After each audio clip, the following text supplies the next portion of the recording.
Bonjour à toutes et à tous et bienvenue sur notre plateau. Nous sommes Harmonie et Zoé, deux élèves de la MOFR de Saint-Sauveur-Landelin en classe de première bac pro SAPAT. Aujourd'hui, nous avons le plaisir de vous présenter notre projet réalisé en groupe Les femmes dans le monde. Les thèmes qui vous seront présentés: les droits des femmes en France, les femmes qui ont marqué l'histoire, les violences sexuelles et sexistes et la rubrique culture. Notre objectif est simple, vous sensibiliser à tout ce qui peut se passer dans la vie d'une femme de manière claire et intéressante. Restez avec nous, ça commence maintenant avec le premier thème, les femmes dans le monde. Pour ce premier thème, Inès nous a fait une chronique sur les femmes afghanes. On t'écoute. Bonjour à toutes et à tous. Aujourd'hui, nous avons décidé de vous parler des conditions de vie des femmes dans le monde avec Chelsea et Soléane. Pour cela, nous allons vous parler de 3 continents différents.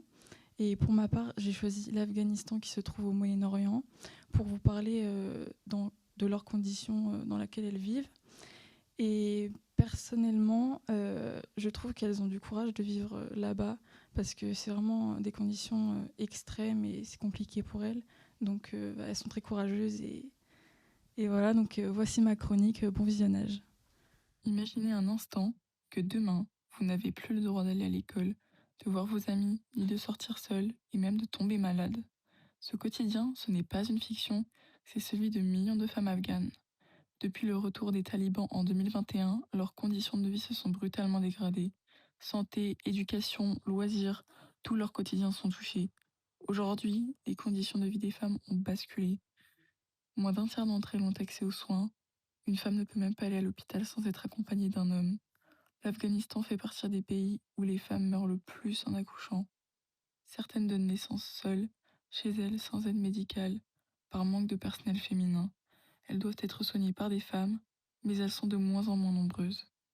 Depuis 2024, les femmes sont interdites d'études de médecine. La hausse des grossesses adolescentes, de malnutrition et de pauvreté extrême fragilise leur santé. Selon l'ONU, une majorité de femmes déclarent une mauvaise santé mentale. Isolement, perte de liberté, peur constante, leur quotidien devient une souffrance. Aller à l'école quand on est une fille est devenu interdit. L'éducation des filles a été progressivement brisée. Les adolescentes n'ont plus accès au collège ni au lycée. Depuis 2022, les universités leur sont également fermées.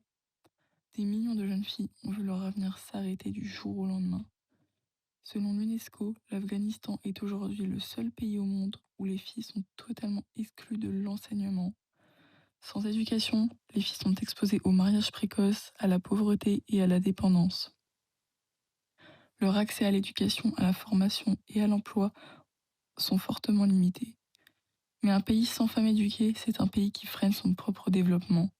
Certaines filles continuent à apprendre en secret dans des écoles clandestines, mais cela reste risqué. En Afghanistan, priver les filles d'éducation, ce n'est pas seulement leur fermer une porte, c'est retirer leur avenir. Avoir des loisirs quand on est une femme est un luxe. L'espace public aux femmes ont été progressivement effacés. Aller au parc, faire du sport, se promener librement, des activités simples, devenues inaccessibles. Certains lieux de loisirs leur sont désormais fermés. Les femmes n'ont plus le droit de pratiquer du sport en public, ni même de fréquenter certains espaces détente. Résultat, un quotidien enfermé, limité à la maison. Sans loisirs et interaction sociale, cela favorise l'isolement, le stress et la dépression. Les activités culturelles sont également restreintes.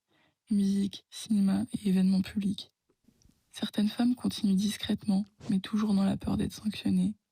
Au final, des millions de femmes et de filles sont privées de tout ce qui construit une vie, qui se résume à survivre plutôt qu'à vivre. Nous revenons sur le plateau en compagnie de Chelsea, Noéline et leur invité. Je laisse la parole à Chelsea. Bonjour, merci Zoé pour la parole. J'ai choisi de prendre le Burkina Faso pour les conditions de vie des femmes dans le monde. Pour répondre à ma question, je suis en compagnie de Thérèse Brisset et de Françoise Fossé, et qui je vais interviewer. Voilà. Bonjour Thérèse et bonjour Françoise. Bonjour. Thérèse, pouvez-vous nous présenter un petit peu votre association, ce que vous y faites, combien de temps vous accompagnez les femmes et combien y a-t-il de centres? Donc, notre association s'appelle Saint-Lô des Dougou Développement. C'est une association de type loi 1901, reconnue d'intérêt général. intérêt général parce que donc on accompagne des groupes de femmes et donc on ne soutient aucun intérêt privé. Donc on intervient au Burkina Faso, entre autres à Dédougou, et sinon sur des grandes villes du Burkina Faso, pour soutenir des femmes qui ont envie de créer des activités génératrices de revenus. Voilà un petit peu. Est-ce que ça répond à la question? Oui. Ouais. Merci beaucoup. Je vais vous poser d'autres questions.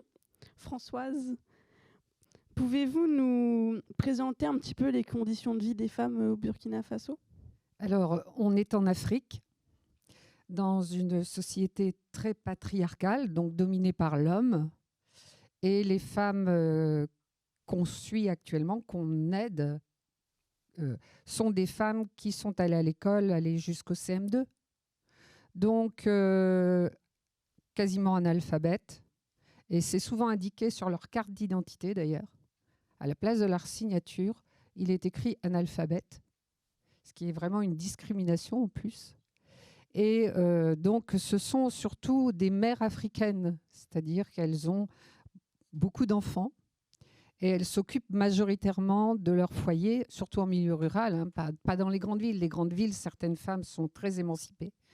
Mais en campagne, dans la brousse, ce sont des mères au foyer. Donc, elles sont très occupées, non seulement comme chez nous, hein, quand la femme a une surcharge mentale, ce qu'on dit, hein, c'est-à-dire qu'elles font tout.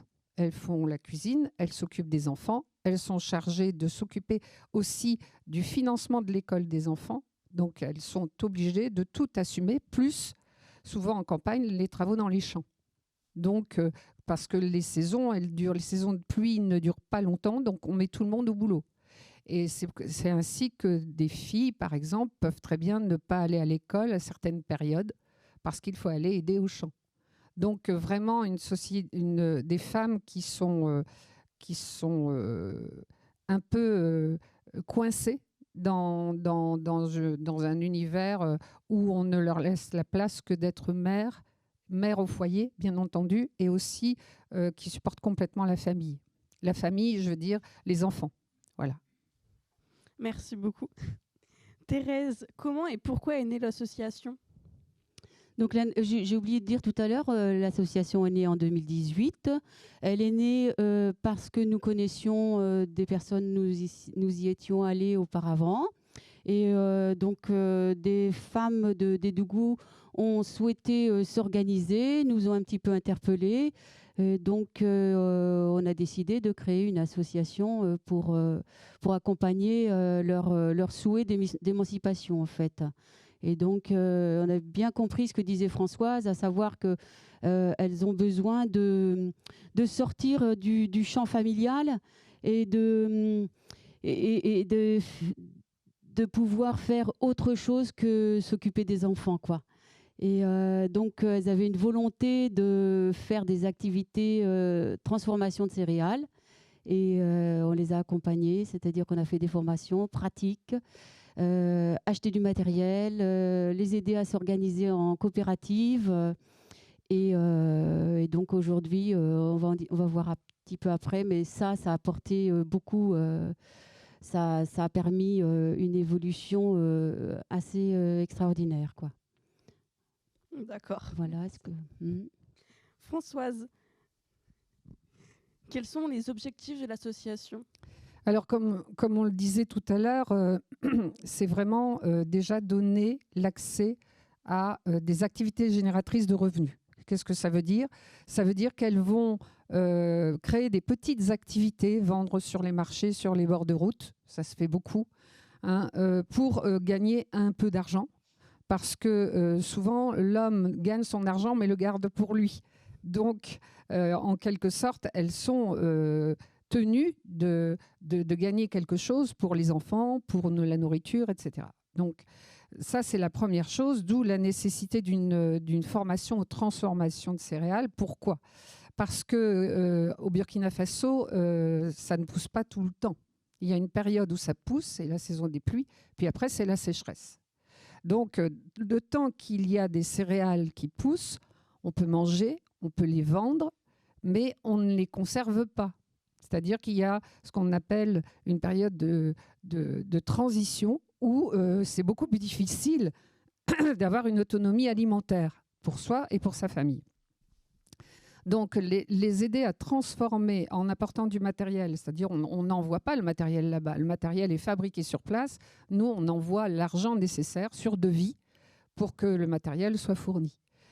Ça leur permet d'apprendre à mettre en sachet des céréales locales, petits milles, farine de semoule de couscous, etc., qu'elles peuvent vendre, mais aussi qu'elles peuvent utiliser pour elles-mêmes.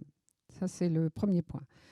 Et il me semble, c'est comme nous en France, quand on suit une formation, on peut avoir une formation en apprentissage, on est en alternance entre l'apprentissage sur le terrain et l'apprentissage à l'école. Sauf que ces femmes-là, l'école, elles ne connaissent plus depuis le CM2. Donc, c'est important pour nous on a couplé ça à l'alphabétisation. C'est-à-dire qu'on a mis en place, et on est très fiers de ça, nous, femmes de France, on est très fiers d'avoir amené ces groupes avec notre partenaire local, parce qu'on a quelqu'un qui les accompagne beaucoup, qui est de Ouagadougou, la capitale, mais qui va régulièrement à moto, sur des routes impossibles, dans la poussière et la chaleur, les voir régulièrement pour pouvoir les aider. Et elles ont réussi à décrocher un programme d'alphabétisation payé par le gouvernement. Ça veut dire que le gouvernement fournit les bancs, les sièges, les tableaux, les cahiers, le formateur, et nous, on les a aidés à trouver le local, en construire un même à un endroit, pour qu'elles puissent venir avec leurs enfants, parce que les petits suivent, hein. C'est pas comme nous, hein, on ne les laisse pas à la crèche. Hein.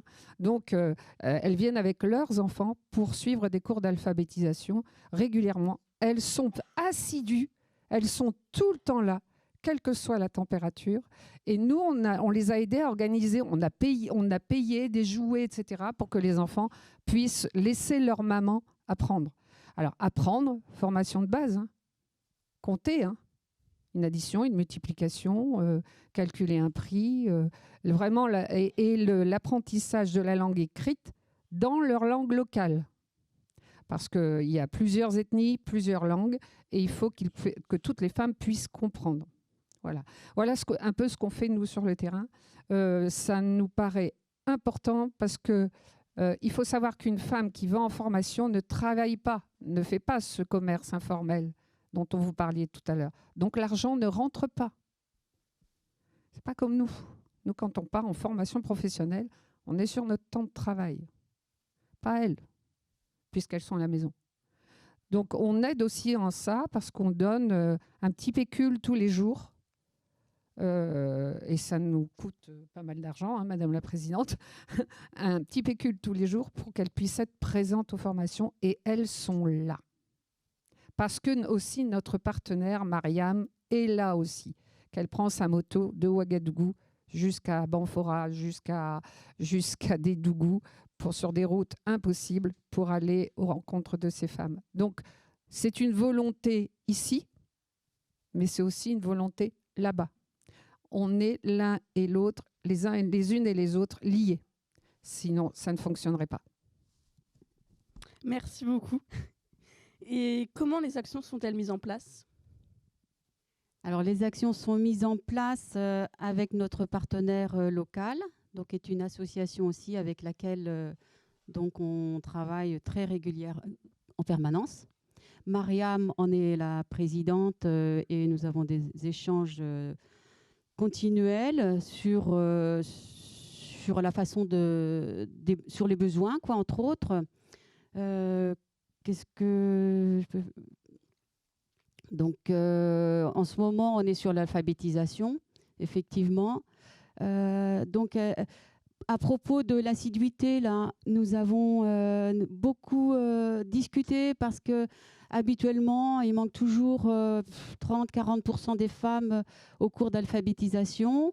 Par exemple, Mariam nous a suggéré de ce que disait Françoise tout à l'heure, d'accompagner en donnant un tout petit dédommagement chaque jour, qui est de l'ordre d'à peine 1 euro, Sauf que pour 60 femmes pendant 4 mois, ça fait un budget de 4 200 €.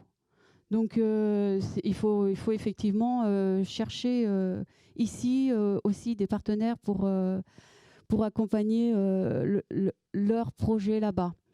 Et donc oui, c'est Mariam qui est un élément important. Il y a aussi d'autres membres dans leur association, comme ici, qu'on connaît, enfin on connaît un petit peu les membres du bureau là-bas, parce qu'au cas où il arrive quelque chose à cette personne, il faut quand même qu'on puisse continuer. Un projet ne peut pas reposer sur une seule personne. Donc voilà, on travaille vraiment main dans la main et on échange beaucoup par WhatsApp, parce que donc eux ont accès à tous ces réseaux-là, et voilà la façon dont on échange. Merci beaucoup. Françoise, quels sont les changements pour ces femmes et sont-elles heureuses? Alors, les changements, déjà, il ne faut pas penser que l'Afrique, c'est un pays perdu où il y a juste le soleil et le manque d'eau. Comme disait Thérèse, ils ont accès par exemple, au réseau de téléphones mobiles. C'est impressionnant. Tout le monde a des téléphones mobiles là-bas. C'est le seul moyen d'être connecté entre elles et avec le reste du monde. Donc, c'est vrai que nous, on a régulièrement... Alors, la femme évolue dans ce sens-là. C'est-à-dire qu'elle aussi, elle a accès à cette technologie-là. Ce qui me paraît important, c'est on n'en a pas parlé beaucoup, c'est de ces coopératives. Elles se sont organisées entre elles.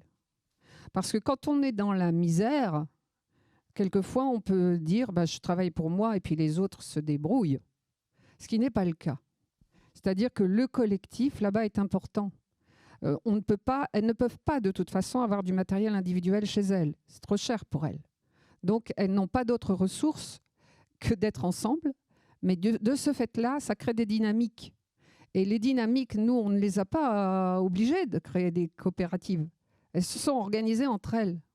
Et ça, je trouve ça, pour elles, je pense que c'est important. Et cette assiduité aux formations le prouve. C'est-à-dire qu'elle pourrait très bien dire, allez, je prends l'argent des Français et puis je m'en vais, quoi. Je viens 2 jours, j'ai récupéré l'argent et je m'en vais. Et ce n'est pas le cas. Donc, clairement, là où elles gagnent, c'est de travailler en collectif et de gagner en émancipation pour se dégager de ce patriarcat, pour ne plus avoir... Nous, ce qu'on espère, c'est que petit à petit, elles gagnent en liberté. C'est-à-dire qu'elles ne soient pas, par exemple, obligées de demander à leur mari l'autorisation d'aller en formation. Ça, on n'est pas contre les hommes africains, mais on demande... L'évolution de la femme en France a été très longue, de la situation de la femme en France a été très longue. Ça sera aussi très long pour l'Afrique, mais nous, on pense, femmes françaises, que c'est par des petits gestes comme ça, par des actions comme celle-là, qu'elles évolueront petit à petit vers leur émancipation. Et c'est le grand mot de notre association, c'est l'autonomisation vers l'émancipation. Merci beaucoup. Et quels sont les résultats obtenus une fois la formation terminée? Donc aujourd'hui, on est sur l'alphabétisation. Les femmes pensent déjà à s'organiser. Bon, certaines faisaient partie de coopératives, donc c'est pourquoi elles ont eu droit à faire l'alphabétisation, à profiter du programme d'État d'alphabétisation. Par contre, donc maintenant, certaines faisaient partie de groupements de coopératives, mais d'autres pas. Et aujourd'hui, ces femmes qui savent un petit peu compter avec l'alphabétisation découvrent les lettres, apprennent à lire et écrire. Et ben, elles se retrouvent dans des positions plus fortes vis-à-vis de la société, et elles ont envie, elles aussi, maintenant, de créer des nouvelles activités, de s'intégrer dans la société. Elles n'ont plus honte d'elles-mêmes, elles sont fières de montrer aux autres qu'elles savent maintenant à lire et compter. Et même vis-à-vis de leurs enfants. Elles peuvent accompagner leurs enfants au niveau scolaire, ce qui est énorme. Et donc là, elles ont pour ambition de créer notamment des groupes de travail pour avoir des petits fonds, un peu d'argent, comme on disait, pour soutenir les classes. Là, aujourd'hui, elles veulent s'intégrer aussi dans leur façon de s'intégrer dans la société, c'est de participer aussi aujourd'hui à des programmes de l'État où tout le monde peut venir faire quelque chose donc pour aménager le quartier. Et donc là, elles vont cotiser un petit peu. Elles sont très, très fières de pouvoir participer à ça. Voilà, elles sont. Je pense que l'autonomie, la fierté, tout ça, ce sont des choses importantes qui vont au-delà du petit argent gagné, effectivement. Mais on sent vraiment que ça apporte à ce niveau-là. Merci beaucoup. C'est un peu une récompense pour elles, finalement. Complètement. Ah oui, non, mais tout à fait. Et où sont les centres pour aider ces femmes ici ou au Burkina Faso, enfin les deux? Les centres, donc il y a un centre principal à Dédougou parce qu'on a commencé à Dédougou. Ce centre-là, il a été ouvert en 2018 et donc continue d'exister. Maintenant, il existe en autonomie. On n'intervient plus parce qu'on accompagne les groupes en général 5 ans maximum. Et puis après, donc doivent voler de leurs propres ailes. Donc aujourd'hui, c'est un centre à Dédougou, 4 petites classes qui ont été ouvertes aux alentours et actuellement une classe à Ouagadougou et une à Banfora. C'est-à-dire que sur des grandes villes du Burkina Faso. Donc ce sont des classes qu'on a ouvertes et qu'ils appellent centres en fait. Mais, donc ça fonctionne pour l'alphabétisation et pour faire les travaux de transformation de leurs produits. Donc avec les matériels qui sont stockés dans ces locaux-là. Ce sont des locaux souvent où il n'y a pas l'eau, l'électricité, mais donc elles se débrouillent, vont chercher l'eau un petit peu plus loin pour faire les productions. Donc voilà, les centres sont équipés très sommairement, mais ils sont existants et sans ça, ils peuvent aller nulle part pour travailler. Il n'y a pas comme ici des salles qui sont mises à disposition. Donc voilà, il était incontournable de trouver des lieux où elles peuvent se regrouper et travailler ensemble ou apprendre ensemble. Merci beaucoup. Merci beaucoup à vous d'être venus et d'avoir répondu à mes questions et d'avoir pris du temps pour ce plateau aujourd'hui. Merci à vous aussi de l'intérêt que vous portez aux femmes. Oui, puis vous, femmes de demain. Voilà, femmes de demain, continuez à évoluer sur votre chemin de femme, revendiquez vos droits et puis si vous voulez, venez rejoindre les associations qui travaillent pour les femmes d'ailleurs.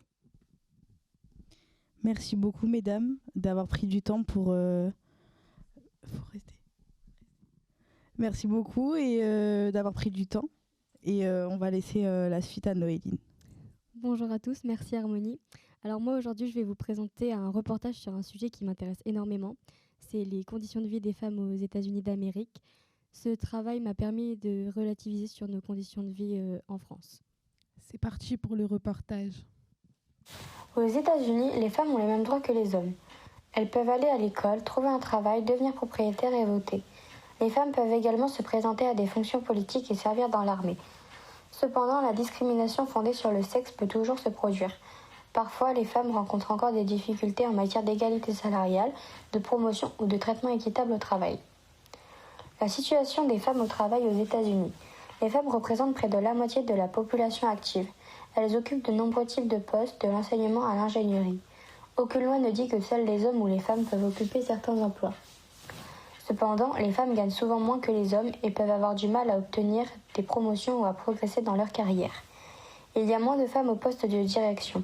Par exemple, il n'y a jamais eu de femmes présidentes et seuls 28% des membres du Congrès sont des femmes. De nombreuses entreprises comptent également plus d'hommes que de femmes au poste de direction. Cela peut affecter les chances des femmes de progresser. On peut constater un avancement entre 2014 et 2023. La situation des femmes par rapport à l'éducation est importante pour les femmes aux États-Unis. Selon la loi, tous les enfants, y compris les filles, doivent fréquenter l'école jusqu'à un certain âge, 16 ou 18 ans selon l'État. Les filles sont encouragées à poursuivre leurs études au-delà du lycée et à aller à l'université. Elles peuvent aller étudier n'importe quelle matière, y compris les sciences, les affaires et l'ingénierie. La situation des femmes par rapport à la santé aux États-Unis. Les femmes sont encouragées à prendre soin de leur santé en consultant régulièrement un médecin. Il existe des médecins spécialisés dans la santé des femmes, appelés gynécologues, qui aident les femmes à faire face à des problèmes tels que la grossesse, la contraception et l'état de santé général. Les femmes ont le droit de faire leurs propres choix en matière de contraception et de santé reproductive. Cependant, dans certains États, les femmes n'ont plus le droit à l'avortement depuis juin 2022. La Cour suprême a autorisé certains États à interdire l'avortement. Actuellement, il y a 13 États qui n'ont plus le droit à l'avortement.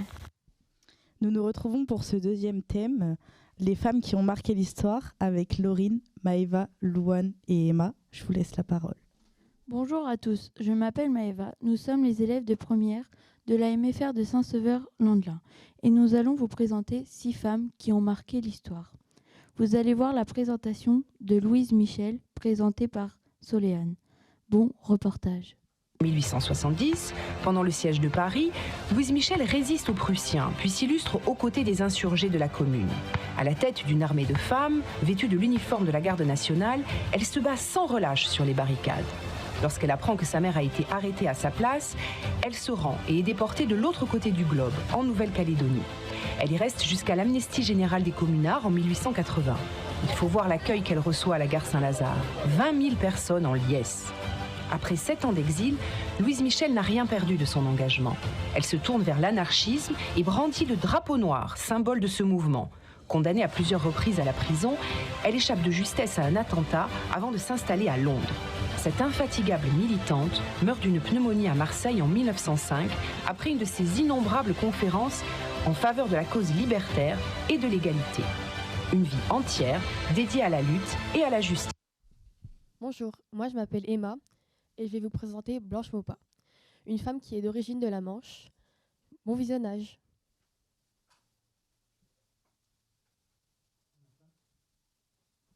Blanche Maupas, une institutrice qui s'est battue pour la réhabilitation de son mari pendant près de 20 ans, pour l'honneur de son mari soutenu par la Ligue des droits de l'homme et des associations de mutilés de guerre et d'anciens combattants.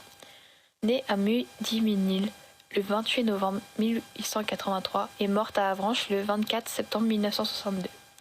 Blanche Maupas était institutrice et mariée à Théophile Maupas, un soldat pendant la Première Guerre mondiale. En 1915, son mari et 3 autres soldats ont été fusillés injustement pour refus d'obéissance.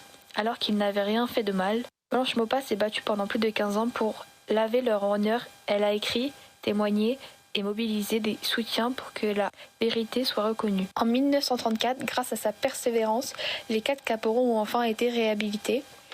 Blanche Maupas est aujourd'hui un symbole de courage, de fidélité et de justice. Une femme qui a prouvé qu'on peut faire changer les choses, même seule, face à l'injustice. Emma, qu'est-ce que Blanche Maupas t'inspire ? Elle m'inspire la loyauté, le courage et la fidélité parce qu'elle a su montrer qu'une femme seule peut se battre face à l'injustice. D'accord, merci. Bonjour à tous, moi c'est Louane. J'ai étudié la vie de Simone Veil et je vais vous la présenter sous la forme d'un diaporama pour que vous en sachiez plus, donc bon visionnage. Simone Veil est née le 13 juillet 1927 dans une famille juive. C'est une survivante d'Auschwitz. À 16 ans, elle a été déportée dans les camps de concentration avec sa famille. C'est la seule survivante, elle a perdu ses parents et son frère. Après la guerre, Simone Veil fait des études de droit et de sciences politiques, puis devient magistrate. En 1974, devient la première femme ministre de la Santé en France sous Valéry Giscard d'Estaing. Elle porte la loi légalisant l'IVG en 1975. Malgré une opposition violente à l'Assemblée, c'est un tournant majeur pour les droits des femmes en France. C'est toujours un drame, cela restera toujours un drame. C'est pourquoi, si le projet qui vous est présenté tient compte de la situation de fait existante, S'il admet la possibilité d'une interruption de grossesse, c'est pour la contrôler et autant que possible en dissuader la femme. Nous pensons ainsi répondre aux désirs, conscients ou inconscients, de toutes les femmes qui se trouvent dans cette situation d'angoisse, si bien décrite et analysée par certaines des personnalités de votre commission spéciale, a entendu au cours de l'automne 1973. En 1979, elle devient la première présidente du Parlement européen élue au suffrage universel. Respectée pour son courage, son humanisme et sens de la justice, elle entre au Panthéon avec son mari en 2018. Un hommage rare pour une femme politique. Simone Veil reste aujourd'hui un symbole du courage, de la liberté et de la dignité. Une femme qui a su transformer sa souffrance en combat pour l'humanité. Bonjour, moi c'est Emma Bisson. Merci Louane de nous avoir fait découvrir l'histoire de Simone Veil. Quant à moi, je vais vous présenter l'histoire de Gisèle Halimi, qui elle aussi a contribué à la légalisation de l'avortement en France. Bon visionnage. Gisèle Halimi était une avocate militante, féministe et femme politique française. Elle est née le 27 juillet 1927 en Tunisie et elle est morte le 28 juillet 2020 à Paris. Très jeune, elle se révolte contre les injustices, notamment celles faites aux femmes. Elle devient avocate et se fait connaître en défendant des causes difficiles, comme les militants indépendantistes algériens pendant la guerre d'Algérie. Mais elle est surtout célèbre pour son combat en faveur des droits des femmes. En 1972, elle joue un rôle majeur dans le procès de Bobigny, où elle défend une jeune fille jugée pour avoir avorté suite à un viol. Ce procès contribue à la légalisation de l'avortement en France. Il est certain que ce jugement est à l'image même du désarroi des juges devant cette loi sur l'avortement. Vous l'avez senti dans les attendus, maître? Je l'ai senti dans les attendus parce que Marie-Claire a déposé et a dit dans quelles conditions tout s'était passé pour elle et dans quelles conditions elle avait décidé son avortement. Les magistrats ont semblé ne pas l'avoir entendu. C'est une des motivations de leur jugement. Gisèle Halimi a consacré sa vie à lutter pour la justice, l'égalité et la liberté des femmes. Que pensez-vous des personnes qui sont contre l'IVG ? Personnellement, je pense que chacun a son propre avis, mais que Gisèle Halimi et Simone Veil, elles se sont pas battues pour rien. Elles n'ont pas fait tout ça pour rien. Oui, car si la loi de l'IVG est devenue légale, c'est parce que les femmes ont réclamé et se sont battues pour que l'IVG soit autorisée en France. Merci les filles. Bonjour, je m'appelle Laurine Blanchet et je vais vous présenter l'histoire de Gisèle Pellicot et de ce qu'elle a accompli dans sa vie. Reportage. Gisèle Pellicot, née en 1952, a été victime pendant des années de violences sexuelles orchestrées par son mari. En 2024, elle ose rendre son procès public pour briser le silence et faire entendre la voix des victimes. Son courage fait d'elle un symbole national. En 2025, elle reçoit le prix Liberté, la Légion d'honneur et prépare un livre, un hymne à la vie, pour raconter son combat. Laurine, que penses-tu de ce qui lui est arrivé ? Je pense que c'est une femme très forte car elle a réussi à... Car après tout ce qu'elle a vécu, elle a réussi à en parler publiquement et écrire son histoire en publiant un livre. D'accord. Pour finir, j'ai décidé de vous parler de Marie Curie qui a reçu 2 prix Nobel en physique et en chimie.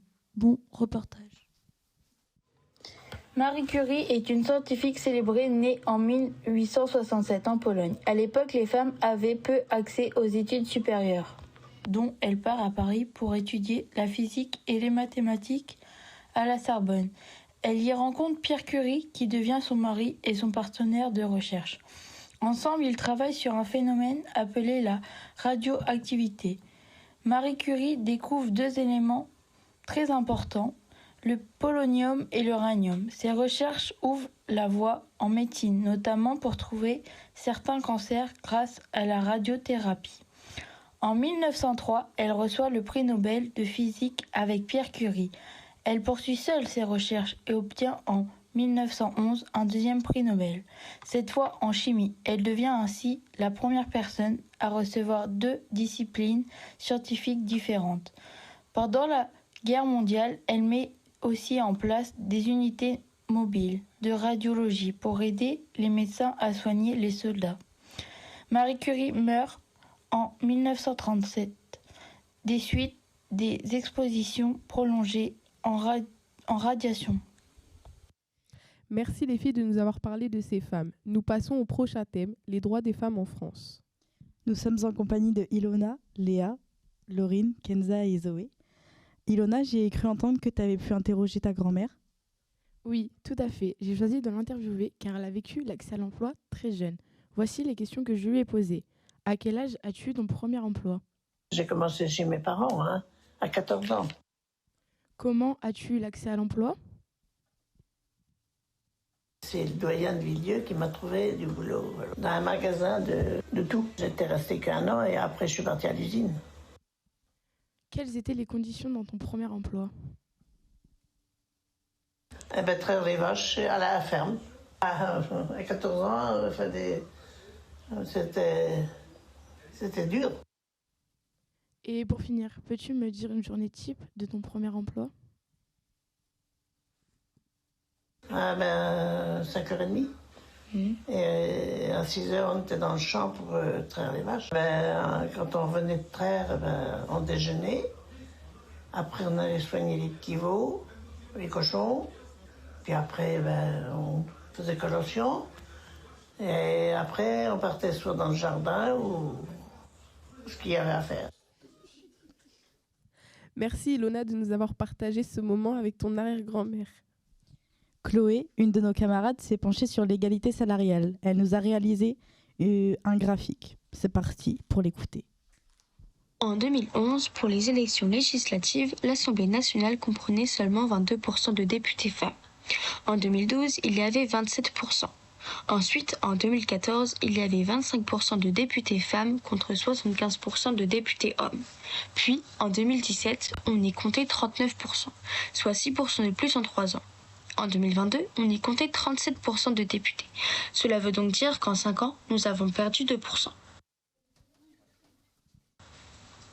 En octobre 2023, il y a 63,8% d'hommes au Sénat contre 36,2% de femmes. Selon les données de l'INSEE en 2023, les femmes touchent 22,8% de moins que les hommes. En 1946, la loi garantit aux femmes, dans tous les domaines, des droits égaux à ceux des hommes. Cela montre bien que depuis ce jour, ces droits n'ont pas été respectés. Pour continuer, je vais vous parler du droit des votes des femmes dans le monde. Le droit des votes des femmes, souvent appelé suffrage féminin, est un élément clé de l'histoire des droits humains et de l'égalité entre les sexes. Voici un aperçu général de son évolution et de la situation actuelle dans le monde. Histoire du droit de vote des femmes. Avant le XXe siècle, très peu de pays autorisaient les femmes à voter. Le mouvement pour le suffrage féminin a commencé à émerger au XIXe siècle, surtout dans les pays anglo-saxons. Situation actuelle. Aujourd'hui, presque tous les pays du monde reconnaissent le droit de vote des femmes, mais dans certains pays, le vote des femmes est entravé par des obstacles pratiques ou culturels. Pression sociale, manque d'éducation et discrimination. Enjeux actuels. Représentation politique. En 2025, les femmes représentent environ 26% dans les parlementaires mondiaux. Participation égale. Certains pays imposent des quotas de femmes dans les parlements ou sur les listes électorales. Exemple, France, Rwanda et Mexique. Lutte pour l'égalité réelle. Le vote est acquis, mais la parité dans le pouvoir reste un combat global. Merci Zoé pour ta chronique. Kenza et Laurine, vous avez travaillé sur l'IVG? Oui, c'est ça. Bonjour à toutes et à tous, je me présente, je m'appelle Kenza et je suis accompagnée de Laurine. Bonjour Laurine. Bonjour Kenza. L'IVG a représenté une grande avancée pour le droit des femmes en France en permettant un meilleur accès à l'interruption volontaire de grossesse encadrée par la loi. Nous trouvons important d'en parler suite à la marche arrière dans certains pays, notamment aux États-Unis, où certaines décisions récentes ont fait évoluer la situation. C'est donc un sujet d'actualité qui nous concerne tous. C'est pourquoi nous allons vous diffuser l'interview d'une gynécologue exerçant en France. Les propos seront accompagnés d'un diaporama permettant d'illustrer les différentes étapes et de mieux comprendre ce parcours. Tout de suite, reportage. L'IVG, c'est l'interruption volontaire de grossesse qui permet à une femme, sur sa propre volonté, d'interrompre une grossesse qui a démarré. Il faut une consultation avec un médecin à l'hôpital ou un médecin en ville qui est conventionné pour pouvoir faire une interruption de grossesse. Une interruption qui est possible jusqu'à 14 semaines de grossesse, soit 16 semaines d'aménorrhée. En fait, en France, on calcule la grossesse en semaines d'aménorrhée, c'est le temps passé depuis les dernières règles. Donc la méthode pour réaliser l'interruption de la grossesse, elle dépend du terme. La méthode médicamenteuse, elle consiste à prendre 2 médicaments à 48 heures d'intervalle qui vont en fait provoquer une fausse couche sur la prise du 2e médicament, c'est-à-dire l'expulsion de la grossesse par les voies naturelles. C'est l'équivalent de grosses règles. Après, ça dépend un petit peu du terme. C'est pas tout à fait la même chose à 5 semaines qu'à 9 semaines d'aménorrhée.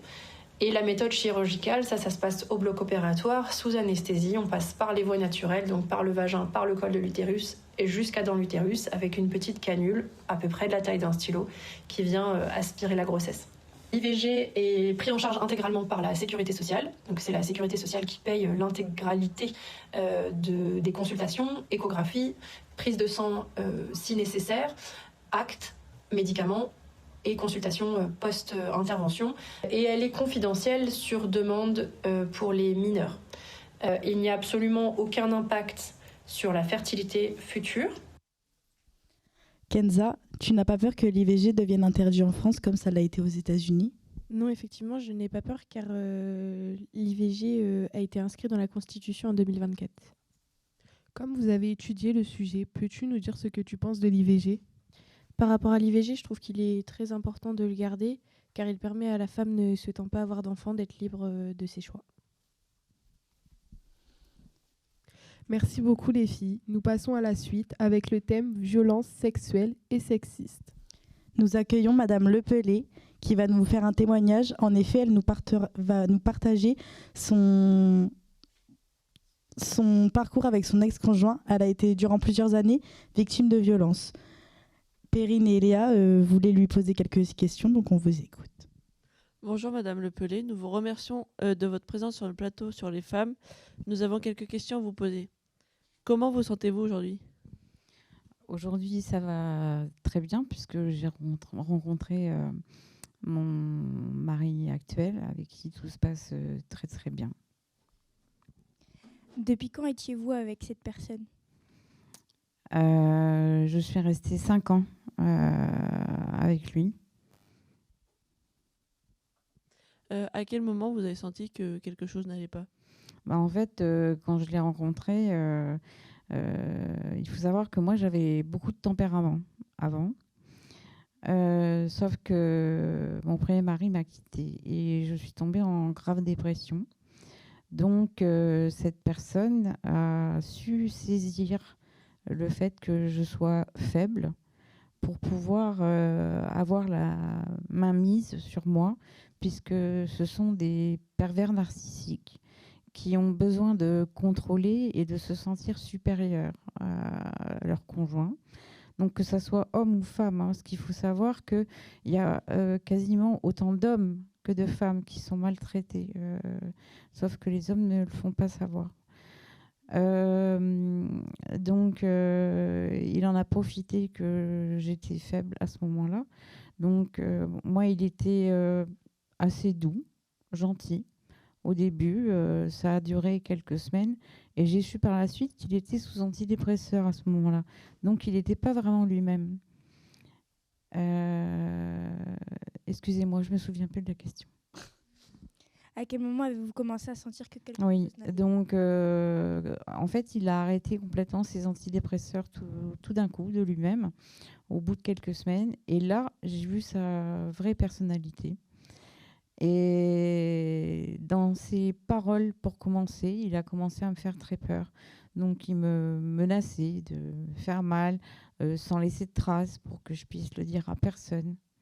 Donc, c'est là que j'ai commencé à me dire qu'il y avait quelque chose qui n'allait pas. D'accord, merci. Qu'est-ce qui vous a aidé à réaliser que vous viviez une situation de violence ?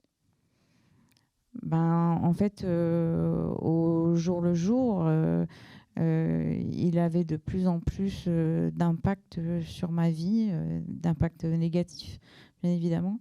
Il choisissait la façon dont je devais m'habiller, dont je devais me maquiller, dont je devais me coiffer.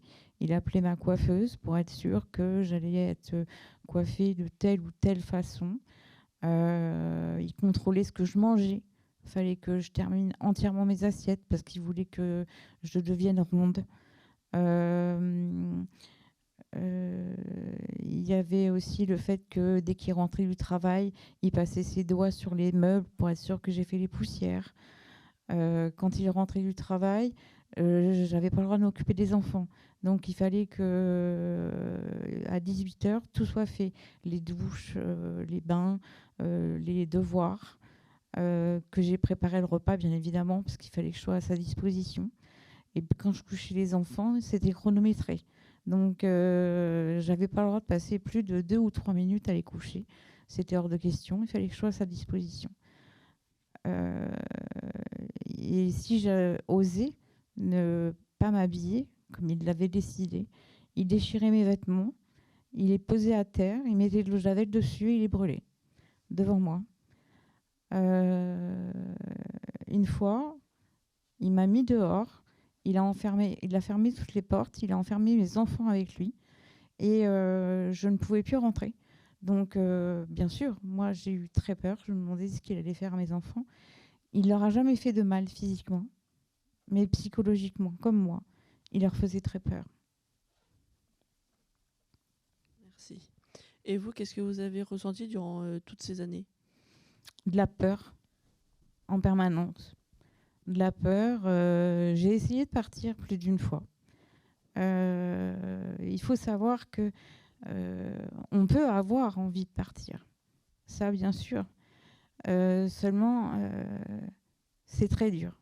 C'est très dur parce qu'ils nous font savoir, ces personnes-là, enfin, ils nous font croire que nous ne sommes rien sans eux. Excusez-moi le terme, mais on est de la merde. On est des petites femmes qui ne valent rien. Ils nous évaluent tout le temps en nous disant que sans eux, on ne vaut rien et que si on part, on n'aura rien. On ne retrouvera personne, pas de travail. C'est vraiment une emprise psychologique totale. C'est comme si on avait un lavage de cerveau. Tant qu'on ne le vit pas, on ne peut pas s'en comprendre vraiment. Et puis, en parler, c'est très compliqué. Parce qu'ils nous isolent. On n'a plus d'amis, on n'a plus de famille, on ne parle plus à personne. Et le problème aussi, c'est qu'à l'extérieur, c'est des personnes, donc lui en l'occurrence un homme, qui passe pour quelqu'un de très gentil, très serviable. Donc, on ne peut pas faire croire aux autres, expliquer ce qu'on vit, parce qu'ils ne nous croiraient pas. Merci. Vous aviez quelqu'un à qui en parler ou... Alors, j'aurais pu avoir quelqu'un à qui en parler, bien évidemment, mais je n'osais pas le faire. Je n'osais pas le faire. Oui, j'aurais pu en parler à ma mère, puisque une fois, lorsque j'ai eu mon premier enfant avec lui, j'étais à la maternité et il est venu avec une de mes filles que j'avais eue d'une précédente union, et en la changeant dans les toilettes, je me suis rendu compte qu'elle avait les 5 doigts marqués sur les fesses, qu'avait bleui. Donc, c'était pas récent. Et ma mère a voulu l'emmener chez le médecin pour constater les coups. Et j'ai refusé. J'ai refusé parce que je venais d'accoucher d'un petit garçon que j'avais avec cet homme. Et je ne voulais pas briser ma famille. J'avais peur que ce soit moi qui brise la famille. Et vous vous rendez compte jusqu'à quel point il avait de l'emprise sur moi, cet homme. C'était une catastrophe. Parce que même de voir ma petite fille avec un coup, je n'ai pas voulu le quitter. Donc, c'est vraiment affreux. Et aller dire ça à quelqu'un, on se dit, mais on va passer pour qui? Pour quelle maman on va passer? Accepter qu'un homme fasse subir ça à ses enfants sans réagir.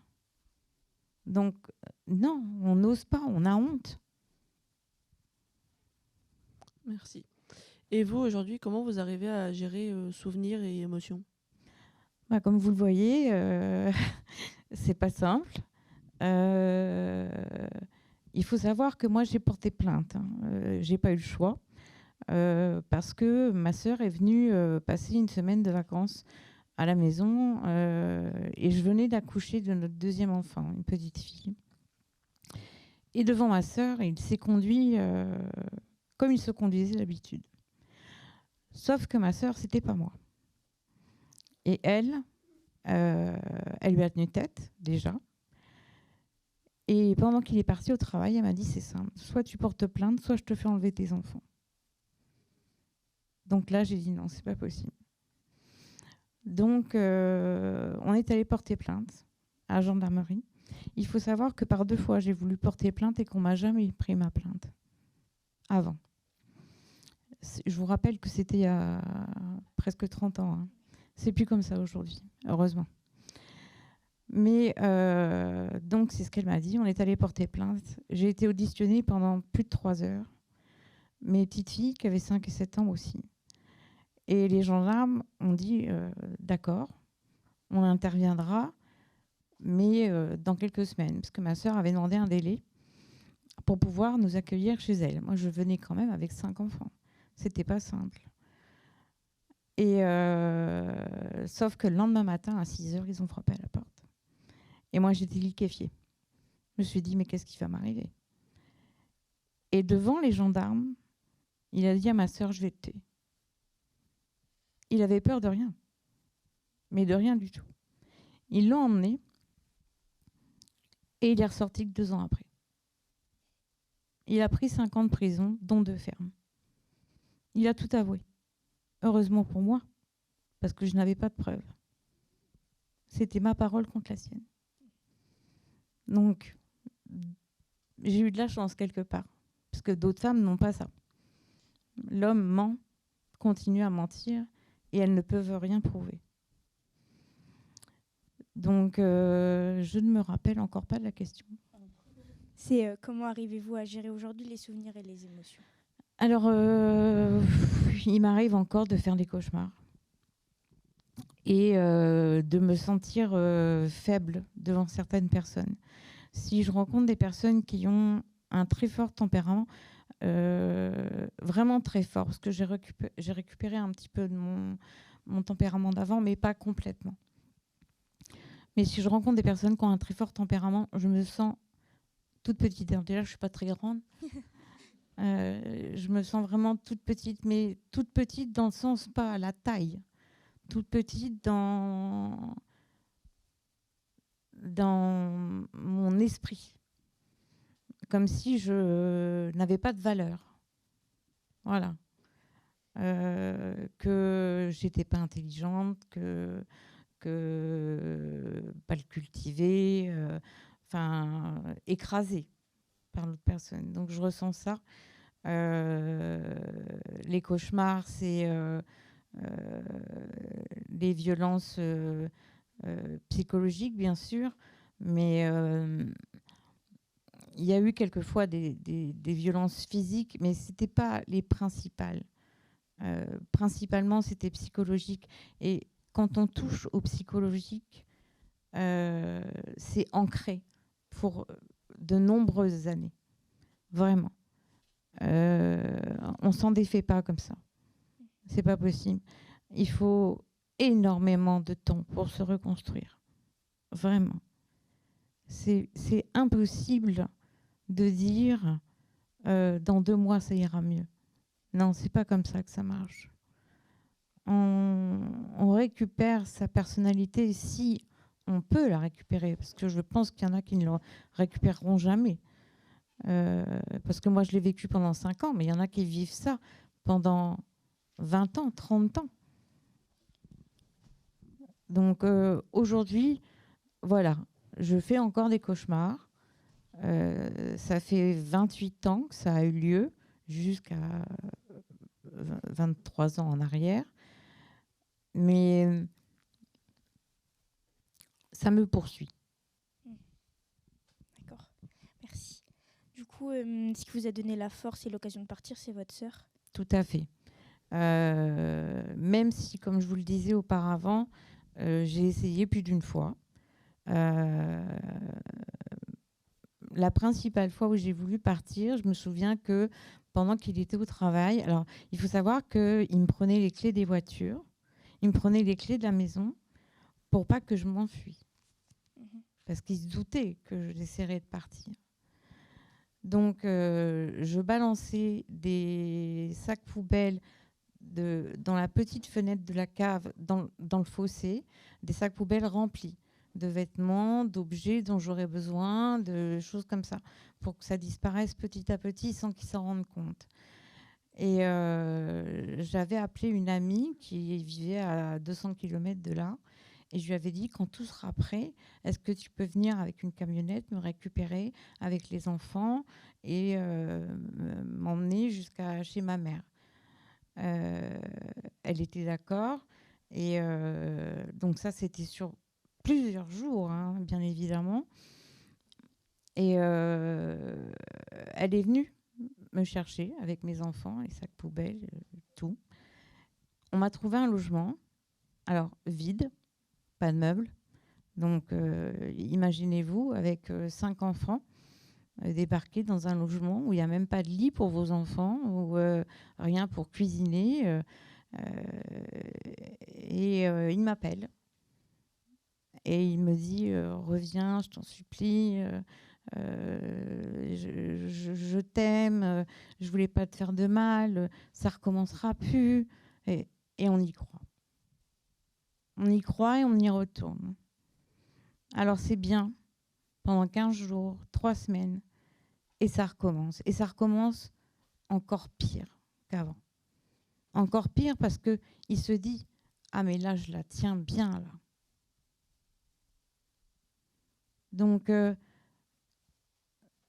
ne me souviens encore plus de la question. C'est votre sœur qui vous a donné la force et l'occasion de partir. Voilà, donc si j'avais pas eu une main tendue de moi-même, je ne serais pas partie. D'accord. Donc, du coup, vous aviez dit que vous avez eu de l'aide de votre sœur. Et oui. Vous avez des amis aussi qui vous ont aidé? La dernière fois où j'ai pu partir avec l'aide de ma sœur, non, j'avais plus personne parce que cette amie-là, je l'ai perdue. Parce que du coup, elle a tout fait pour m'aider et je suis retournée là-bas. Donc, bien sûr, elle a été en colère. Hein, voilà. Et puis, il avait fait en sorte qu'on aille habiter dans un endroit où j'avais personne. Moi, j'allais à l'école, conduire mes petits. On croyait que j'étais leur grand-mère. Parce que, comme je vous disais dans les précédentes questions, il me faisait m'habiller de telle façon que je faisais 20 ans de plus que mon âge. Donc, j'avais plus d'amis autour de moi, plus de famille, plus personne à qui parler. Donc, si j'avais pas eu ma sœur, je serais peut-être encore avec lui aujourd'hui.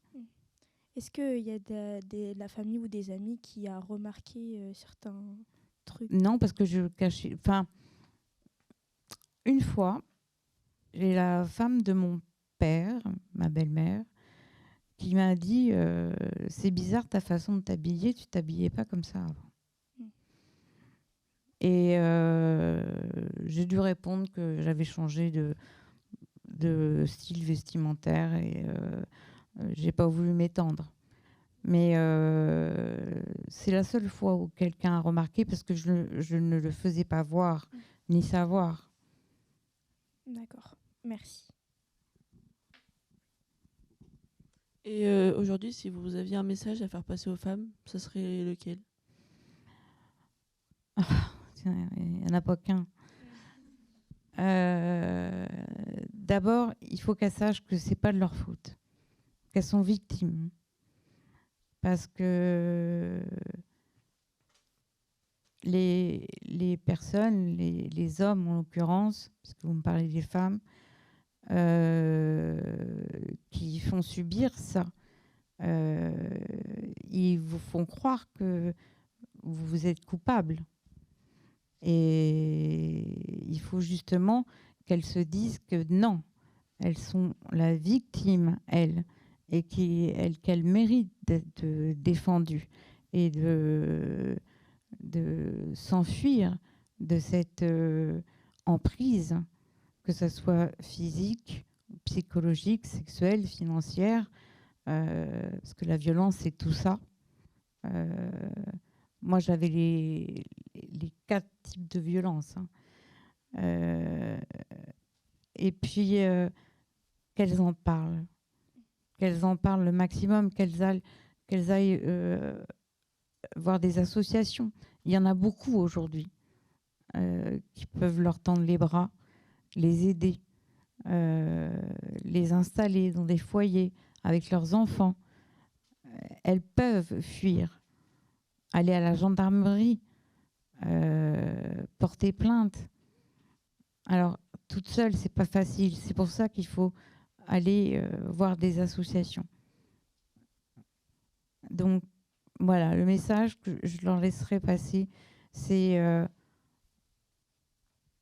surtout ne pas rester, bien évidemment, et se persuader qu'on est la victime et qu'il nous faut de l'aide pour s'en sortir. D'accord, merci beaucoup. Merci de votre venue et de votre témoignage. De rien. Merci beaucoup, Madame Lepelé, d'avoir pris du temps pour venir sur notre plateau. Harmonie, il me semble avoir entendu que tu avais fait un reportage avec un gendarme de la Maison des Familles. Tout à fait, je vous en parle juste après. Reportage. Je suis gendarme depuis, j'ai intégré l'école de gendarmerie en juin 92. On les appelle gendarmerie, c'est géré par le centre opérationnel de la gendarmerie à Saint-Lô, ce qu'on appelle vulgairement le CORG. Le protocole, c'est simple, de toute manière l'interlocuteur du CORG prend l'appel, voit ce qui se passe et à partir de là, par rapport à l'importance de l'intervention susceptible d'y avoir, il met en route l'intervention. Donc si le juge nécessaire, il fait intervenir la brigade locale qui est compétente sur les lieux. Déjà, on n'a pas le droit de refuser de prendre une plainte à quelqu'un. Là, selon l'importance de la plainte, il y a une orientation. Si c'est très grave, tu rends compte immédiatement au procureur de la République qui est en charge de la police judiciaire sur son tribunal judiciaire. En immédiate, si vraiment il y a problème, généralement quand on intervient au sein d'un domicile et qu'il y a souci, quasi systématiquement le mis en cause est placé en garde à vue. Moi, à mon niveau, je suis chargé des violences intrafamiliales. Faut être honnête, la prévention sur les violences intrafamiliales, c'est compliqué parce que malheureusement, souvent, c'est dû à des problèmes d'alcool, ce genre de choses. Donc là, la prévention peut être vite compliquée.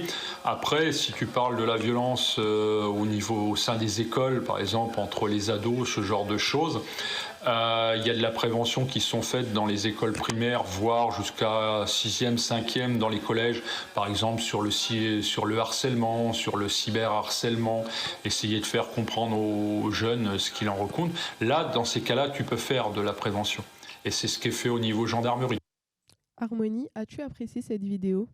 Alors sincèrement, au début, je ne pensais pas que ça allait me plaire de faire ce genre de vidéo, mais il m'a appris plein de choses. Nous, en tant que citoyens, on voit le métier de gendarme en dehors, mais quand on peut rentrer dans le vif du sujet et de savoir tout ce qu'ils font pour nous derrière, c'est super intéressant. Qu'as-tu appris lors de cette interview ? Alors déjà, j'ai appris que aucun gendarme n'avait le droit de refuser une plainte de qui que ce soit. Et il l'a bien précisé dans le reportage. Et il m'a appris comment il pouvait intervenir chez les gens, comment lui essayait de faire de la prévention pour les jeunes ou pour les femmes et hommes qui en sont victimes. Donc j'ai appris plein de choses et c'était super intéressant. D'accord, merci. Lounès et Loïse, vous avez invité Madame Tambour sur notre plateau. C'est parti, on vous écoute. Alors bonjour, je suis Loïse et je suis accompagnée de Lounès. Alors nous vous remercions de votre venue. Bonjour. Et nous avons quelques questions à vous poser. Donc tout d'abord, pouvez-vous vous présenter? Oui, donc je m'appelle Chantal Tambour. Je ne suis pas très jeune. Je ne vais pas vous indiquer mon âge précis, mais je ne suis pas très jeune. Pour vous donner un petit exemple, j'étais très intéressée tout à l'heure par les portraits de femmes historiques que vous avez présentés. Eh bien voilà, j'étais militante à l'époque où Simone Veil et Gisèle Halimi se battaient elles aussi pour la loi pour l'avortement. Donc j'ai toujours été très motivée par les problèmes d'injustice et particulièrement concernant les inégalités entre les femmes et les hommes. D'accord, merci. Et par qui et en quelle année a été créée votre association ?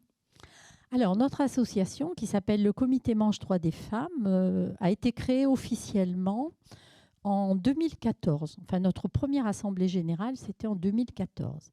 Mais en fait, c'était un groupe qui existait à peu près 2 ans avant. Et on a décidé en 2014 de se constituer en association. Donc voilà, on a fêté les 10 ans il n'y a pas très longtemps. D'accord, merci beaucoup. Donc, combien êtes-vous d'adhérents de votre association ? Alors, c'est un petit peu variable parce que c'est une association où les personnes peuvent venir, repartir. Disons que actuellement, là, au mois d'avril, nous avons 53 adhérentes et adhérents qui sont à jour de leur cotisation. Mais en général, on tourne pour l'année autour d'une centaine de personnes. Et comme on ne veut absolument pas que quelqu'un qui ne réadhère pas n'ait plus nos informations, en fait, sur notre liste de diffusion, les informations qu'on donne, on a 250 personnes. D'accord. Avez-vous des hommes avec vous dans l'association ? Bien sûr, oui, oui. Alors, c'est une association qui est mixte, hein, qui est ouverte aux hommes, parce que nous pensons que la lutte pour l'égalité, la lutte contre le patriarcat, elle ne se fait pas par un genre contre l'autre, mais nous pensons que c'est toutes et tous ensemble que nous arriverons à faire avancer l'égalité. Bon, alors, ils ne sont pas majoritaires, hein. On a en gros entre 15 et 20% d'hommes qui sont adhérents et d'hommes militants, c'est-à-dire qui vont vraiment participer à nos actions. C'est beaucoup moins. Hein. Voilà, c'est quelques unités, mais il y en a. D'accord, merci beaucoup. Est-ce qu'il y a des jeunes ? Oui et non. Hein, on ne va pas vous cacher que ce n'est pas une association qui est très très jeune, mais on a créé il y a quelque temps, on en parlera peut-être dans un petit moment quand on va parler des actions, on a créé une chorale. Et cette chorale, elle intéresse des personnes jeunes et ce qui a permis effectivement que notre association rajeunisse un petit peu. Super, merci beaucoup. Quels sont vos objectifs ? Alors, nos objectifs, c'est de lutter contre toutes les formes de violence. Hein. Vous avez, dans tous les reportages que vous avez faits, dans les débats que vous avez eus là, depuis le début de ce plateau, vous avez abordé beaucoup de formes de violence et j'ai trouvé que c'était très, très intéressant. Donc, nous, nos objectifs, c'est de faire connaître à la population c'est les caractéristiques de ces inégalités et c'est de les combattre. Voilà, quelles que soient les formes de violence qui existent. D'accord, merci. Est-ce qu'il y a un combat qui vous paraît plus important qu'un autre dans vos activités ? Ça, c'est difficile à dire, hein, parce qu'il y a des formes très, très diverses. Peut-être que celui qui est quand même le plus intolérable, hein, dans toutes les inégalités, les plus intolérables, c'est ce qu'on vient d'entendre tout à l'heure de la part de Madame Lepelley, qui a fait un témoignage qui est magnifique et très poignant, c'est-à-dire de se dire que lorsque la maison, la porte est fermée et que les volets sont clos, il y a des choses qui sont intolérables, il y a des choses qui se passent qui relèvent du niveau de la torture. Et ça, pour nous, que ce soit des femmes, que ce soit des enfants, des filles, c'est le plus intolérable. Voilà, ça c'est un combat qui nous semble incontournable. Ensuite, il y en a d'autres. Il y a des problèmes de harcèlement qui peuvent être très graves. Des problèmes de viol, des problèmes de harcèlement. Ça, c'est intolérable aussi, ça fait partie de nos priorités. Et enfin, le troisième, je pense que je n'en oublie pas, ça relève aussi des violences. Depuis quelques années, avec quelques adhérentes du comité, on s'intéresse aussi aux injustices qui sont faites pour les femmes d'ailleurs. Et vous en avez parlé tout à l'heure, il y a eu des exemples incroyables, notamment le témoignage de Thérèse. Il faut savoir qu'avec Thérèse, qui vous a parlé de son association, mais qui est aussi au comité Manche Droits des femmes, depuis quelques années, nous accompagnons des femmes migrantes et des femmes qui ont été victimes de violences dans leur pays, de violences sexuelles, de mariages forcés, qui arrivent quelquefois seules avec des enfants. Et ça, ce sont des formes de violence aussi qui sont intolérables et que nous souhaitons, contre lesquelles nous souhaitons lutter. Mais bien sûr, ça n'empêche pas qu'il y a toutes les formes d'inégalités, les inégalités professionnelles, les inégalités de salaire, les inégalités dans la représentation des femmes au niveau politique. Et tous ces combats-là sont des combats qui, pour nous, sont très importants. D'accord, merci beaucoup. Est-ce que le mot combat vous paraît approprié? Tout à fait.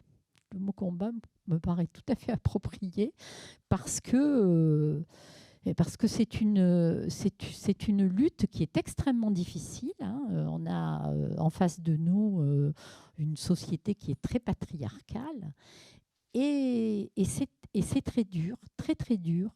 Et tout à l'heure, l'une d'entre vous, quand elle a présenté la loi sur l'IVG, disait que maintenant que c'est inscrit dans la Constitution, eh bien c'est bon, il n'y a plus de problème, on a la garantie qu'il n'y a pas, par exemple, aux États-Unis ou ailleurs.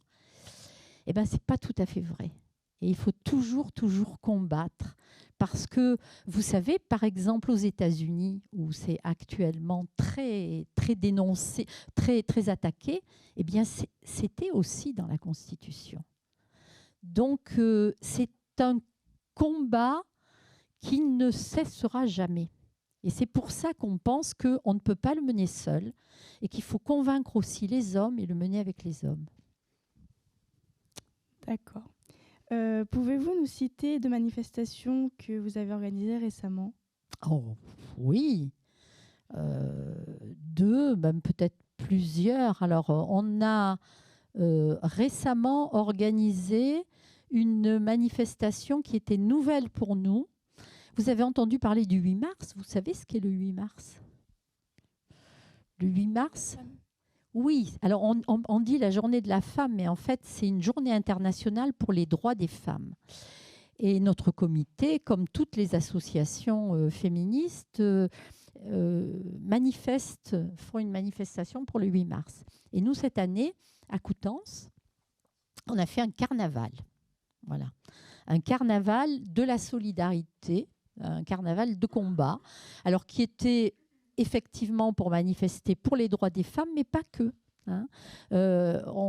Aussi pour toutes les minorités, parce que dans notre combat, dans les priorités, j'ai peut-être oublié de vous le dire, nous, on associe aussi toutes les personnes, quel que soit leur genre, qui sont victimes de discrimination qui sont dues à leur orientation sexuelle. Et donc, on a fait un carnaval pour lutter contre toutes ces discriminations. Il y avait énormément de monde et c'était très joyeux. Merci beaucoup. Quelles sont les difficultés que vous avez rencontrées dans vos activités?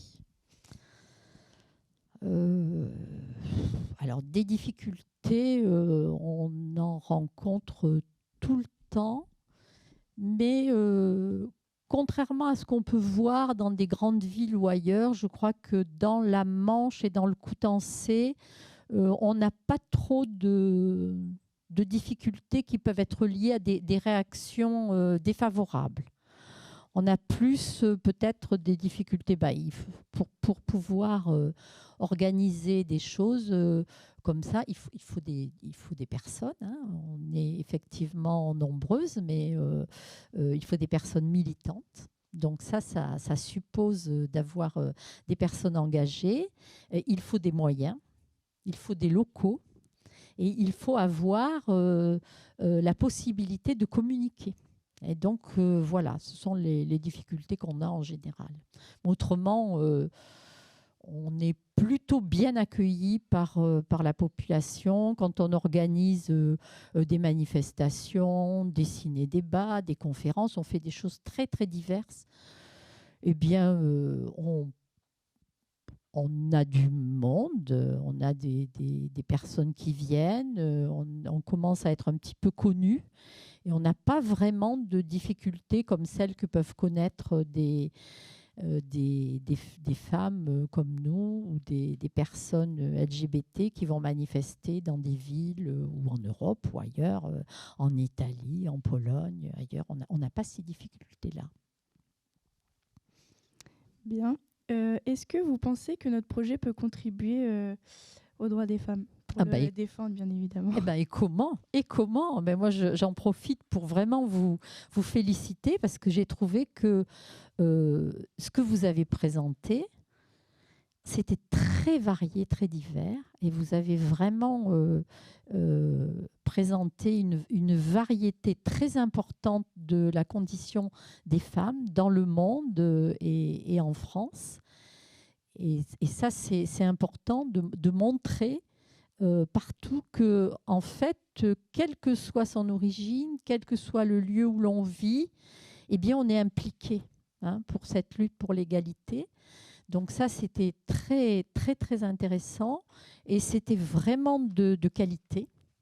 Donc, j'ai trouvé que c'était très, très approfondi. Dans le reportage, l'interview que vous avez fait du gendarme, les témoignages que vous avez eus sur l'association qui intervient en Afrique, sur les violences intrafamiliales. Tout ça, c'est très varié, c'est très complet, c'est de grande qualité et j'espère que vous aurez la possibilité de le diffuser. En tous les cas, nous, dans notre association, on va le faire connaître.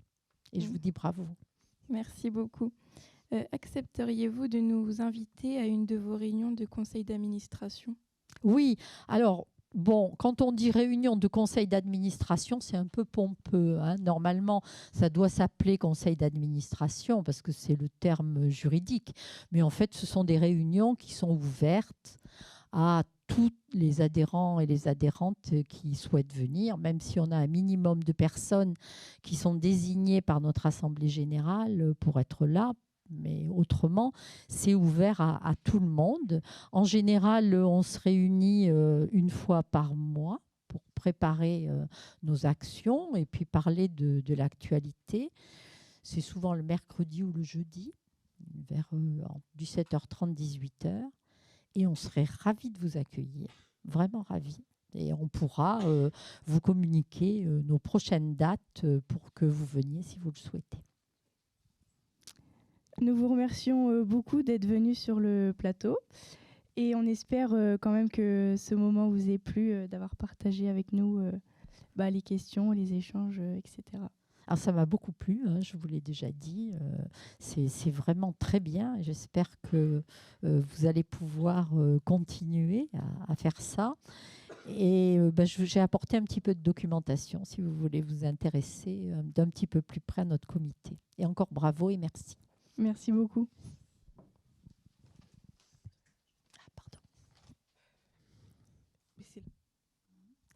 Merci d'avoir partagé ce plateau avec nous.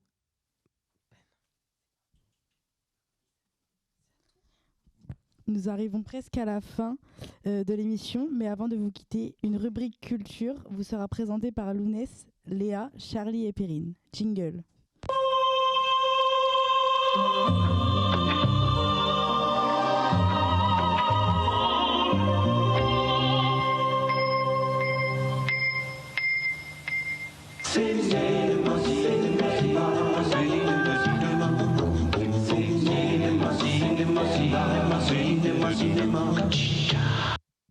Les filles, vous avez choisi un livre, 3 films et une chanson sur notre thématique. Je vous écoute. Donc moi, je vais vous parler de Jamais plus. Jamais plus raconte l'histoire de Lily Bloom, une jeune femme qui tombe amoureuse de Ryle Kingdale. Leur relation semble parfaite au début, mais Lily doit affronter des comportements violents qui lui rappellent le passé de sa famille. Le roman parle d'amour, de courage et du fait de briser les cycles toxiques. Alors moi, pour cette rubrique culture, je vais vous parler du film Les Chatouilles. Dans Les Chatouilles, Odette subit des violences de la part d'un adulte proche de sa famille durant son enfance. Ces actes ont des conséquences profondes sur son développement et ses relations et son rapport à elle-même. Le film montre surtout les effets de ce traumatisme sur le long terme et comment elle tente plus tard de s'en libérer grâce à la danse et à la parole. Pour que vous compreniez mieux le résumé du film, on va vous passer un court extrait. Je m'appelle Odette. Je deviendrai une grande danseuse étoile. Ma petite Odette, je t'aime, ma chérie. C'est incroyable ce Gilbert. T'oublies pas, c'est Gilbert qui vient te chercher. Gilbert? C'est Gilbert. Ils partent à la montagne, ils proposent d'emmener Odette. On va demander à Odette. Bah non, c'est nous ses parents, c'est à nous de décider pour elle. Je me demandais si tu voudrais pas jouer à la poupée avec moi. Par contre, tu le dis à personne. Vos parents ont jamais eu de doute. Ah non, on se méfie pas de ses proches, docteur, on leur fait confiance. Moi, je parle pas beaucoup, vous savez. Je danse. Comment tu t'appelles, toi? On s'est pas vu depuis 3 ans. Donc moi j'ai décidé de vous présenter le film L'événement qui suit Anne, une étudiante brillante dans la France des années 1960 qui tombe enceinte alors que l'avortement est illégal. Déterminée à poursuivre ses études et à garder le contrôle de sa vie, elle cherche par tous les moyens d'interrompre sa grossesse. Le film montre le combat, la solitude et la pression sociale qu'elle subit. Maintenant, nous allons vous montrer un court extrait. 3 mois, c'est ça? C'est ici que vous avez mal? Pas seulement. Quel genre de douleur? Ça fait comme des crampes.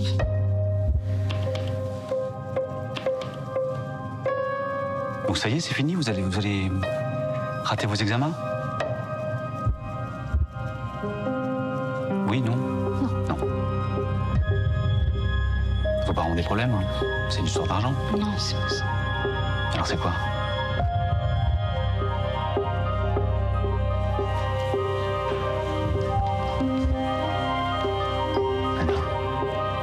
Il vaudrait mieux que vos notes remontent. Je crois que c'est comme ça que tu vas les avoir, tes examens. Moi, je vais vous présenter le film Jusqu'à la garde.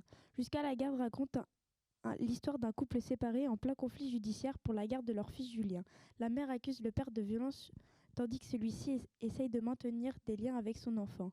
Le film montre tension familiale grandissante et les conséquences de la violence psychologique et conjugale. On va vous passer un court extrait. Voilà ce qu'a dit Julien. Julien a 11 ans, il est en 6e A1 au collège Théodore Monod de Saint-Dumont et il a dit: mes parents sont séparés depuis 1 an, je vis maintenant ici avec maman et ma sœur. On va fêter les 18 ans de ma sœur à la salle des fêtes de Vial. On habite tous là-bas chez papy et Nani, sauf mon père. Par contre, je ne peux jamais jouer devant la maison ou dans le jardin, car on a peur que l'autre vienne. Papy se met à crier quand il le voit et c'est pas bon pour sa santé. Quand il vient, je m'inquiète pour maman, parce qu'il veut juste lui faire du mal, juste ça, c'est pas un père, et c'est pour ça que je suis contente que mes parents divorcent. Joséphine aussi, elle ne l'aime pas, mais elle n'est pas obligée de le voir vu qu'elle est grande. Moi aussi, je ne veux plus jamais le voir et je ne veux pas que le juge m'oblige à aller avec lui 1 semaine sur 2 ou un week-end sur 2 parce que je ne veux plus le voir, plus jamais, je n'ai plus rien à ajouter. Voilà, bien, Maître Davigny, je vous écoute. Et pour terminer cette émission en chanson, quoi de mieux que d'écouter la musique de Youssoupha, Dieu est grande. Un titre engagé qui parle de sa fille Imani, puis de la place de la femme dans la société et des violences qu'elles peuvent subir sous différentes formes. Écoutons.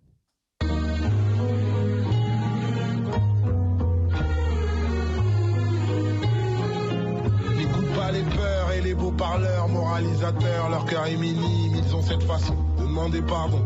Pardon à Dieu et jamais aux victimes. On peut s'aimer sans toujours être d'accord, on peut s'aider même si on se connaît à peine. Si t'as des enfants, apprends-leur d'abord ce que t'aurais aimé, qu'à toi on t'enseigne. Parfois le temps de la justice est trop long, fais le bien sur terre avant de parler des cieux. Certaines croyances viennent tout droit des colons, tu peux faire le tri pour te rapprocher de Dieu. C'est pas si grave de faire des erreurs, ce qui est grave c'est de vouloir les ignorer. Le but c'est pas d'être la meilleure, le but c'est de chaque jour s'améliorer.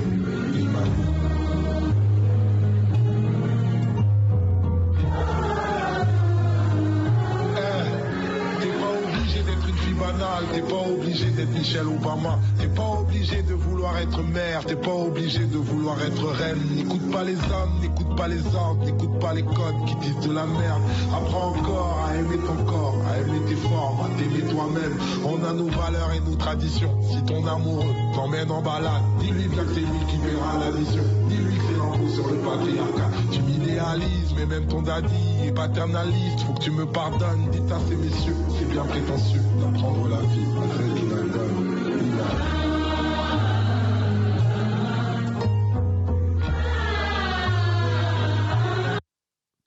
Merci d'avoir partagé ce plateau avec nous.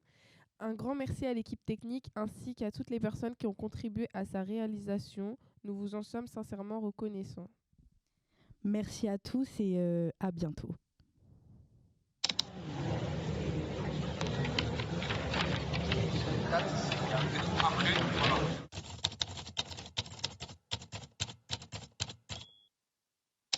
C'est comment les gars? Tout le monde est prêt? Le collège est prêt, tout le monde est en place, let's go.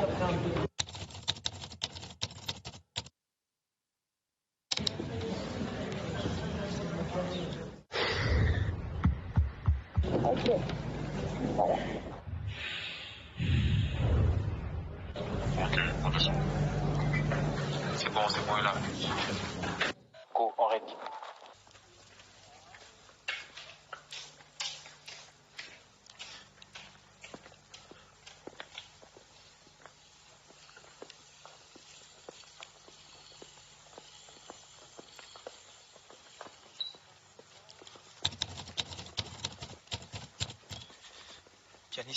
Pianiste.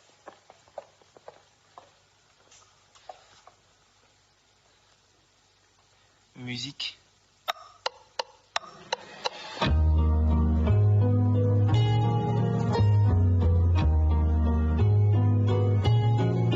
Moi je suis le genre de père un peu à l'ancienne. J'ai connu ta mère avant d'avoir une vie. J'ai eu un garçon mais dans ma tradition la vraie bénédiction c'est d'avoir une fille. Alors ma princesse, suffit que t'apparaisses pour que le temps s'arrête. 1000 mètres à la ronde, Dieu est infini et je le remercie de m'avoir choisi pour être ton daron. Ouais.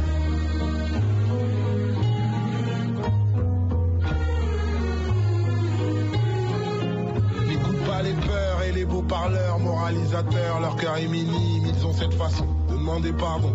Pardon à Dieu et jamais aux victimes. On peut s'aimer sans toujours être d'accord, on peut s'aider même si on se connaît à peine. Si t'as des enfants, apprends-leur d'abord ce que t'aurais aimé, qu'à toi on t'enseigne. Parfois le temps de la justice est trop long, fais le bien sur terre avant de parler des cieux. Certaines croyances viennent tout droit des colons, tu peux faire le tri pour te rapprocher de Dieu. C'est pas si grave de faire des erreurs, ce qui est grave c'est de vouloir les ignorer. Le but c'est pas d'être la meilleure, le but c'est de chaque jour s'améliorer.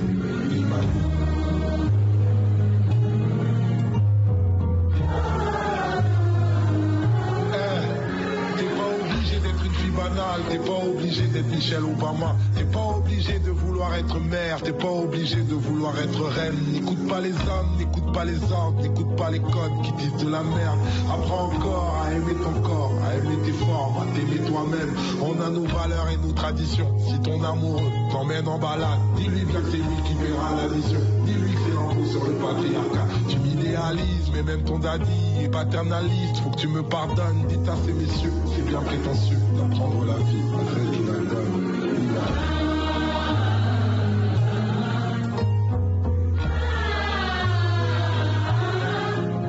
Parfois le bonheur a un goût amer, parfois t'es toute seule, surtout quand tu montes. Parfois pour être en paix avec toi-même, tu seras en guerre contre le reste du monde. Mais quoi que tu fasses, je serai toujours là, même dans l'au-delà, l'amour gagne à la fin. Que tu sois patronne, que tu sois daronne, que tu sois baronne, les trois à la fois. Tu sais comment tes grand-mères étaient grandes, tu sais qu'elles nous mentent et qu'elles nous répondent. Elles étaient braves, belles, élégantes, c'est pour ça que tu portes fier leur prénom. Tant que tu peux, il faut défier les lois. Tant que tu peux, il faut défier les rois. Et s'ils te demandent ce que ta foi représente, réponds simplement que Dieu est grande, image.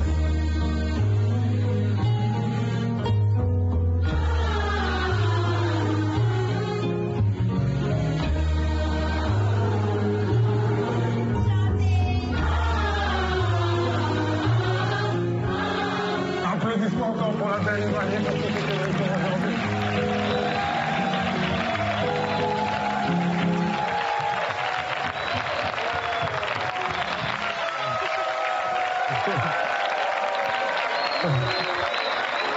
Eh ben, dis donc. Tu veux dire un truc peut-être? Merci à tous d'être là.